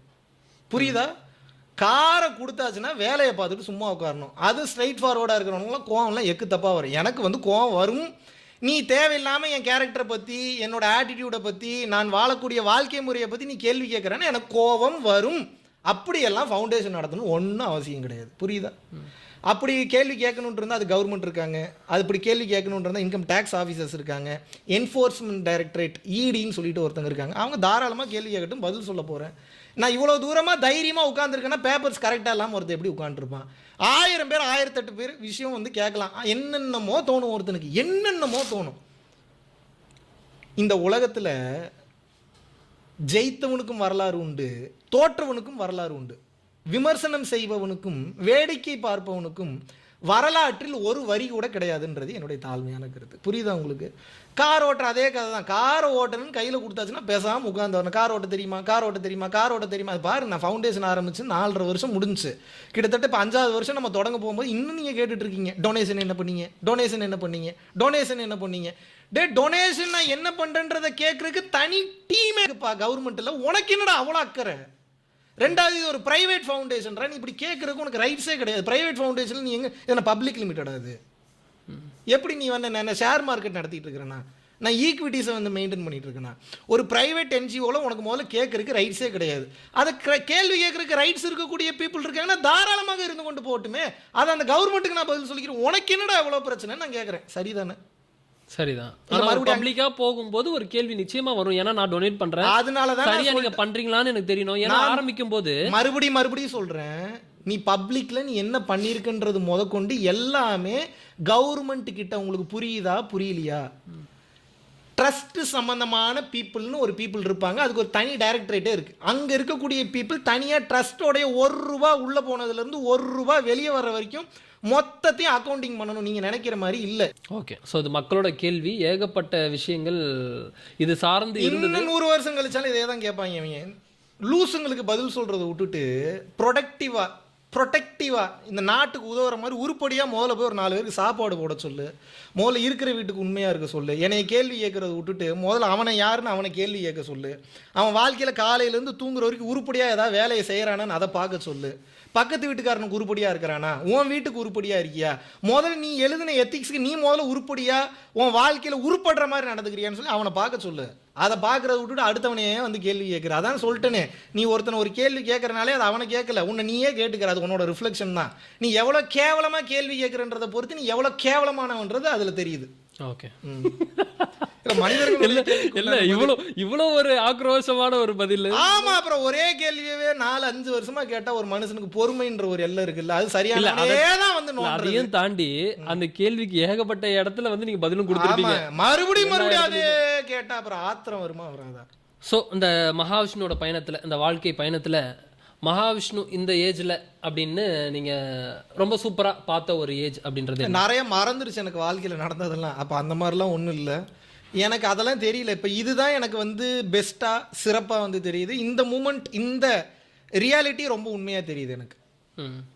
எனக்கு நிறைய மறந்துருச்சு. மேனேஜ்மெண்ட் பண்ணிட்டு இருந்தீங்க. ஐயோ, அதெல்லாம் நிறைய மறந்துருச்சு திருமாறன், சத்தியமா. நிறைய என்னோட வாழ்க்கையில் ஏகப்பட்ட சம்பவங்கள் ஆக்சுவலாக மறந்துருச்சு. அது ரொம்ப அவசியமாக தேவைப்படுறது மட்டும் அப்பப்போ ஞாபகத்துக்கு வருது. மற்றபடி நிறைய சம்பவங்கள் வந்து மறந்துருச்சு. என் வாழ்க்கையில் எதுவுமே ஞாபகத்தில் இல்லை. உண்மையாகவே சொல்கிறேன், அது நல்லதாக கருதுறேன், நிம்மதியாக இருக்குது. நான் கண்டதெல்லாம் ஞாபகம் வச்சுட்டு இருப்பேன், அதெல்லாம் அப்புறம் மைண்ட் செட்டில் வருதுங்களா. நீங்கள் செய்த ஏதோ ஒரு தர்மம் அப்படின்னு ஒன்று எடுத்துங்க, ரொம்ப என்னோட நெஞ்சு தொட்ட ஒரு தருணம் அப்படியெல்லாம் ஒன்றுமே இல்லையா? எனக்கு ஒவ்வொரு நிமிடமும், எனக்கு ஒவ்வொரு நொடியும் உண்மையாகவே நெஞ்சை தொடுகிறது. ஒவ்வொரு நொடியுமே நான் ஆனந்தமாக தான் வாழ்கிறேன். எனக்கு அந்த மாதிரி நான் இதை பண்ணேன், எனக்கு வந்து அவ்வளோ இன்பத்தை கொடுத்துச்சு, நான் இதை பண்ணேன், எனக்கு அவ்வளோ பெரிய அப்படிலாம் ஒன்றும் இல்லை. எல்லாமே எனக்கு சமமாக தான் இருந்துச்சு. இன்ஃபேக்ட் நான் கொடுக்கும்போதே நான் கரைஞ்சு அதை கொடுக்கறதுனால எனக்கு அது ஞாபகத்தில் கூட இருக்க மாட்டேங்குது. You know it very well, right? Many of the incidents I won't remember at all. ஏன்னா நம்ம ஐஃபோன் கொடுத்த அந்த தருணமாக இருக்கலாம், இல்லை வந்து எவ்வளோ ஒரு செக்யூரிட்டிக்கு 50,000 நிறைய பேர் கேட்குறாங்க, நீ ஏன் ஐஃபோன்லாம் போய் கொடுக்குறீங்க, உங்களுக்கு அறிவு இருக்கா? என்னமோ நீ நினச்சிட்டு போய், எனக்கு தோணுச்சுன்னா ஐஃபோன் கொடுப்பேன், இல்லை வந்து பெரிய டாடா எஸ் கார் வாங்கி கொடுப்பேன், இல்லை அதுவும் இல்லை ஹெலிகாப்டரே வாங்கி கொடுக்குறேன் அவ்வளோ காசு இருந்தேன்னா. உனக்கு என்னடா பிரச்சனை? டே, நீ யாரா என் லைஃப்பை வந்து கேள்வி கேட்குறதுக்கு? This is my question. எனக்கு பிடிச்ச மாதிரி என் வாழ்க்கையை வாழ்கிறேன், எவனுக்கு நான் பதில் சொல்லணும்? நான் தனியாக சம்பாதிக்கிறேன், ட்ரஸ்ட்டு தனியாக சம்பாதிச்சுட்டு இருந்ததுன்னு சொல்லிட்டேன். இப்போ நீங்கள் இப்படிலாம் கேள்வி கேட்பீங்கன்னா ட்ரஸ்ட்டையே மூடுறேன். ட்ரஸ்டே மூடுற இந்த சென்ஸ் நீ டொனேஷன் கொடுக்காத, எனக்கு எப்படி இதை நடத்துறதுன்றது தெரியும். எனக்கு பிடிச்ச அளவுக்கு இந்த ஃபவுண்டேஷனை பிடிச்ச லெவலில் நான் என்னமோ பண்ணிட்டு போகிறேன். நீ எதுக்கு பணம் கொடுக்குற? நான் தான் என் ஃபவுண்டேஷன் நடத்துகிறேன். இதுக்கப்புறம் எனக்கு எப்படின்றது வந்து தெரியுமே. நீ அதை பற்றி நீ பண்ணணுன்ற அவசியமே இல்லை. இப்பயும் பாரு, பெரும்பாலான காலகட்டங்களில் அப்போது நம்ம ட்ரஸ்ட் அக்கௌண்ட்டில் பணம் பத்தாதப்ப என்னோட சொந்தமான வருமானத்தை கிட்டத்தட்ட 57 லட்சம் ரூபாய்க்கு மேலே வந்து கொடுத்துருக்கேன். இதெல்லாம் யாருக்குமே வந்து தெரியாது. தெரியலனாலும் இனிமேல் அதை பற்றி கவலை இல்லை. இறைவனுக்கு தெரியும். இறைவனுக்கு பதில் சொன்னால் போதும், அரசாங்கத்துக்கு பதில் சொன்னால் போதும். எனது வேலையை மிகச் சரியாக செய்து விட்டேன், செய்து கொண்டிருக்கிறேன், இனிமேலும் செய்வேன். அது நீங்கள் நினைக்கிற மாதிரி பேண்ட்வித்தில் அளவுகோலில் பண்ணுவோன்னு நினச்சிங்கன்னா அது முடியாது. ரொம்ப சந்தோஷம். ரொம்ப சிறப்பாக அனைத்து கேள்விகளுக்கும் ஏற்றுக்கொள்ளக்கூடிய அளவுக்கான ஒரு பதிலாக இருந்தது. ரொம்ப சந்தோஷம் வந்து கலந்துக்கிட்டீங்க.